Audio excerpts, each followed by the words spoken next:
감자, 김동인, 싸움, 간통, 살인, 도적, 구걸, 징역. 이 세상의 모든 비극과 활극의 출연지인 이 실성문 박빈민굴로 오기 전까지는 복녀에 부처는 농민이었다. 복녀는 원래 가난은 하나마 정직한 농가에서 규칙 있게 자라난 처녀였었다. 이전 선배의 엄한 기율은 농민으로부터 떨어지자마자 없어졌다 하나, 그러나 어딘지는 모르지만 딴 농민보다는 좀 똑똑하고 엄한 기율이 그의 집에 그냥 남아 있었다. 그 가운데서 자라난 복녀는 물론 다른 집 처녀들과 같이 여름에는 벌거벗고 겨울에서 몇 감고 바짓바람으로 동리를 돌아다니는 것을 예사로 알기는 알았지만, 그러나 얼마간 그의 마음속에는 막연하나마 도덕이라는 것에 대한 저품을 지니고 있었다. 그는 15살 나는 해에 동리 호라비에게 80원에 팔려서 시집이라는 것을 갔다. 그의 세서방이라는 사람은 그보다 20년이나 위로서 원래 아버지 시대에는 상당한 농꾼으로서 밭도 몇 가지가 있었으나 그의 대로 내려오면서 하나둘 줄기 시작하여서 마지막에 복년을 산 80원이 그의 마지막 재산이었었다. 그는 극도로 게으른 사람이었다. 동리 노인들의 주선으로 소작밖에 얻어주면 종자만 뿌려둔 뒤에는 후치질도 안 하고 김도 안 메고 그냥 내버려 두었다가는 가을에 가서는 되는 대로 거두어서 금년은 흉년이네 하고 전주집에는 가져도 안 가고 혼자 먹어버리곤 하였다. 그러니까 그는 한 밭을 이틀을 연하여 붙여본 일이 없었다. 이리하여 몇 해를 지나는 동안 그는 그 동리에서 밭을 못 얻을 만큼 인심을 잃고 말았다. 복녀가 시집을 간 뒤 한 3, 4년은 장인의 덕택으로 이러저러 지냈으나 이전 선배의 꼬리인 장인은 차차 사회를 믿게 보기 시작하였다. 그들은 처가에까지 신용을 잃게 되었다. 그들 부처는 여러 가지로 의논을 하다가 할 일 없이 평양성 안으로 막벌이로 들어왔다. 그러나 게으른 그에게는 막벌이나마 역시 되지 않았다. 하루 종일 지게를 지고 연광정에 가서 대동강만 내려다보고 있으니 어찌 막벌이인들 될까. 한 서너 달 막벌이를 하다가 그들은 여행 어떤 집 막간살이로 들어가게 되었다. 그러나 그 집에서는 얼마 안 하여 쫓겨나왔다. 복녀는 부지런히 주인집 일을 보았지만 남편의 게으름은 어쩔 수가 없었다. 맨날 복녀는 눈에 칼을 세워가지고 남편을 채근하였지만 그의 게으른 버릇은 개를 줄 수는 없었다. 볕선 좀 치워달라오요. 남 조롱 오는데 임자 좀 치우시간. 내가 치우나요? 20년이나 밥 먹고 그걸 못 치워. 에이구 각 죽구나 말디. 2년 뭘. 이러한 싸움이 끊이지 않다가 마침내 그 집에서도 쫓겨나왔다. 이젠 어디로 가나. 그들은 할 일 없이 실성문 밖 빈민굴로 들어오게 되었다. 실성문 밖을 한 부락으로 삼고 그곳에 모여있는 모든 사람들의 정업은 거러지요. 부업으로는 도덕질과 매음, 그 밖에 이 세상 모든 무섭고 더러운 죄악들이었다.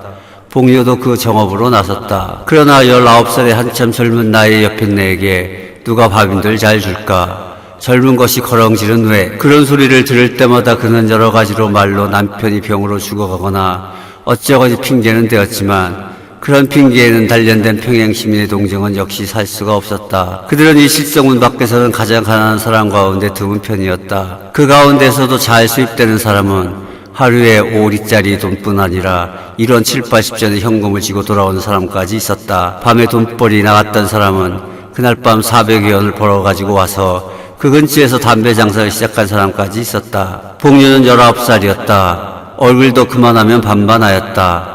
그는 그 동네 여인들의 보통 하는 일을 본받아서 돈벌이 잘하는 사람의 집이라도 간간 찾아가면 매일 5, 60전은 벌 수가 있었지만 선배의 집안에서 자라난 그는 그런 일은 할 수가 없었다. 그들 부처는 역시 가난하게 지냈다. 굽는 일도 흔히 있었다. 기자며 솔밭에 송충이가 끓었다. 그는 평양부에서는 그 송충이를 잡는데 실성문 밖 빈민굴의 여인들을 인부로 쓰게 되었다. 빈민굴 여인들은 모두 다 지원을 하였다. 그러나 뽑힌 것은 겨우 50명쯤이었다. 복녀도 그 뽑힌 사람 가운데 한 사람이었다. 복녀는 열심히 송충이를 잡았다. 소나무에 사다리를 놓고 올라가서는 송충이를 집게로 집어서 약모를 잡아놓고 그의 통은 잠깐새에 차고 있었다. 하루에 30전씩의 공전이 그의 손에 들어왔다. 그러나 대여세 하는 동안에 그는 이상한 현상을 하나 발견하였다. 그것은 다른 것이 아니라 젊은 여인부 한 연하문 사람은 언제든 송충이는 안 잡고 아래서 지잘거리며 웃고 날뛰기만 하고 있는 것이었다. 뿐만 아니라 그 놀고 있는 인부의 공전은 일하는 사람의 공전보다 8전이나 더 많이 내어주는 것이었다. 감독은 한 사람뿐이지만 감독도 그들의 놀고 있는 것을 묵인할 뿐 아니라 때때로는 자기까지 섞여서 놀고 있는 것을 볼 때 복녀는 이상하다 하였다. 어떤 날 송충이를 잡다가 점심때가 되어서 나무에서 내려와서 점심을 먹고 다시 올라가려 할 때 감독이 그를 찾았다. 복내, 예 복내, 왜 그랬nep까? 그는 약통과 집게를 놓은 뒤에 돌아섰다. 좀 오너라. 그는 말없이 감독 앞에 갔다. 예, 너, 때돼 좀 가보디 엉갔니? 뭘 하래요? 글쎄 가면 알디. 가디요 형님. 그는 돌아서면서 인부들 모이는 대로 고함쳤다. 형님도 값세다 가래. 싫다예. 둘이서 재미나게 가는데 내가 무슨 맛에 가갔네. 복녀는 얼굴이 새빨갛게 되면서 감독에게로 돌아섰다. 가보자. 감독은 저편으로 갔다. 복녀는 머리를 숙이고 따라갔다. 복내 똑같구나. 뒤에서 이러한 고함 소리가 들렸다. 그의 숙인 얼굴은 더욱 빨갛게 되었다. 그날부터 복녀도 일 안 하고 공전 많이 받는 인부의 한 사람이 되었다. 복녀의 도덕관 내지 인생관은 그때부터 변하였다. 그는 아직껏 딴 사내와 관계를 한다는 것을 생각하여 본 일도 없었다.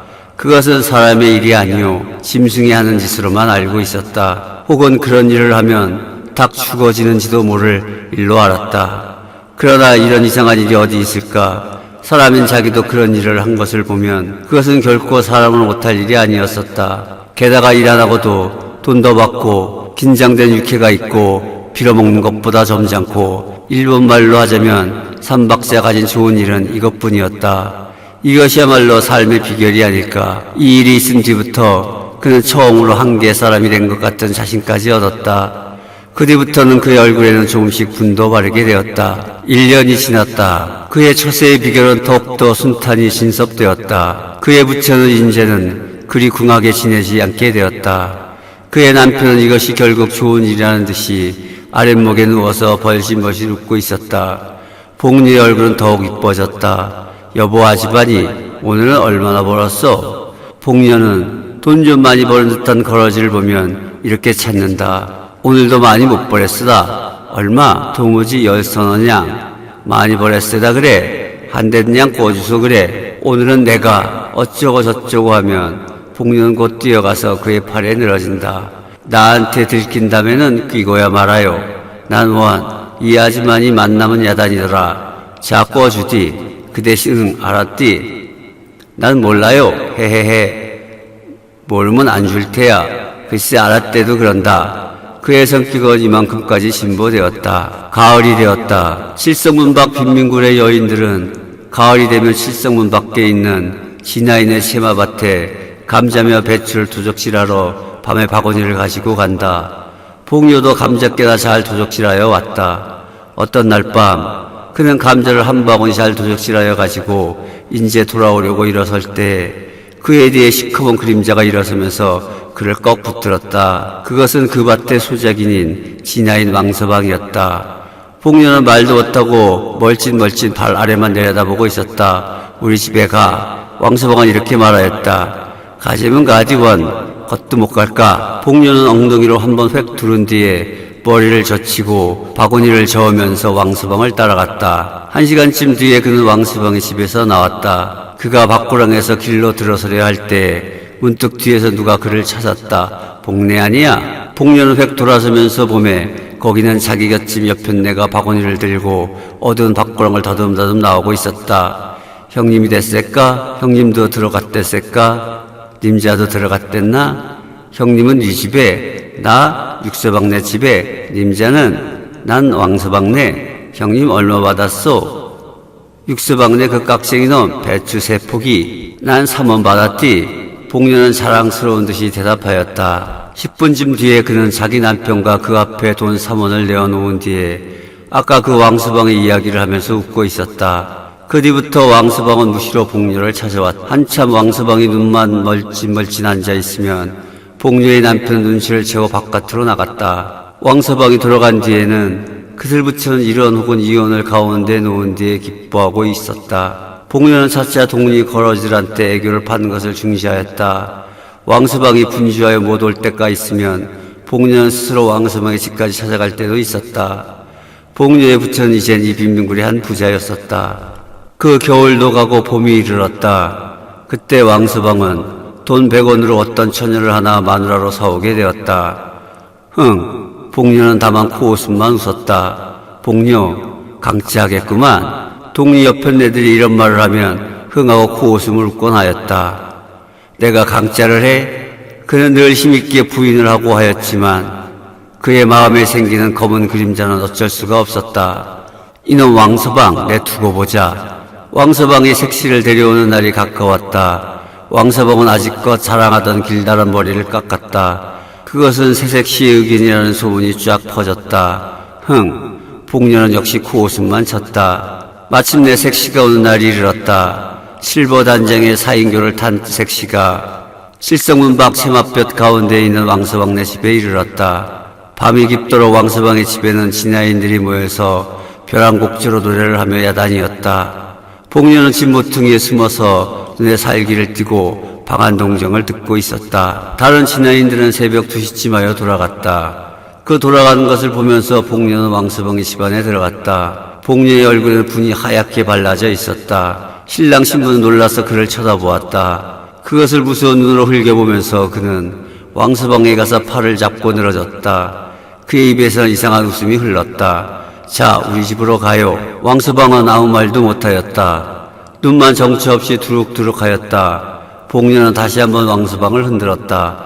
자, 어서. 우리 오늘 밤 일 있어 못 가. 이런 밤중에 무슨 일. 그래도 우리 일이. 복녀의 입에 아직껏 떠들던 이상한 웃음은 문득 없어졌다. 이까짓것. 그는 발을 들어서 치장한 신부의 머리를 찼다. 자, 가자오, 가자오. 왕서방은 와들와들 떨었다. 왕서방은 복녀의 손을 뿌리쳤다. 복녀는 쓰러졌다가 다시 일어섰다. 그가 다시 일어설 때에는 그의 손에는 얼른 하나 낫이 한 자루 들려 있었다. 이 되놈 죽어라, 죽어라, 이놈. 나 때렸디, 이놈아. 아이고, 사람 죽이누나. 그는 목을 놓고 쳐오르면서 낫을 휘둘렀다. 실성문 밖 외따른 밭 가운데 홀로 서 있는 왕서방의 집에서는 일장의 활극이 일어났다. 그러나 그 활극도 곧 잠잠하게 되었다. 복녀의 손에 들려있던 낫은 어느덧 왕서방의 손으로 넘어갔고 복녀는 목으로 피를 쏟으면서 그 자리에 꼬꾸라져 있었다. 복녀의 송정은 사흘이 지나도록 무덤으로 못 갔다. 왕서방은 몇 번을 복녀의 집에 복녀의 남편을 찾아갔다. 복녀의 남편도 때때로 왕서방을 찾아갔다. 둘의 사이에는 무슨 교섭하는 일이 있었다. 사흘이 지났다. 밤중에 복녀의 시체는 왕서방의 집에서 남편의 집으로 옮겼다. 그리고 그 시체 앞에는 세 사람이 둘러앉았다. 한 사람은 복녀의 남편, 한 사람은 왕서방, 또 한 사람은 어떤 한방의. 왕서방은 말없이 돈주머니를 꺼내어 10원짜리 10배 석장을 복녀의 남편에게 주었다. 한방의 손에도 10원짜리 2장이 갔다. 이튿날 복녀는 뇌리혈로 죽었다는 한방의 진단으로 공동묘지로 가져갔다.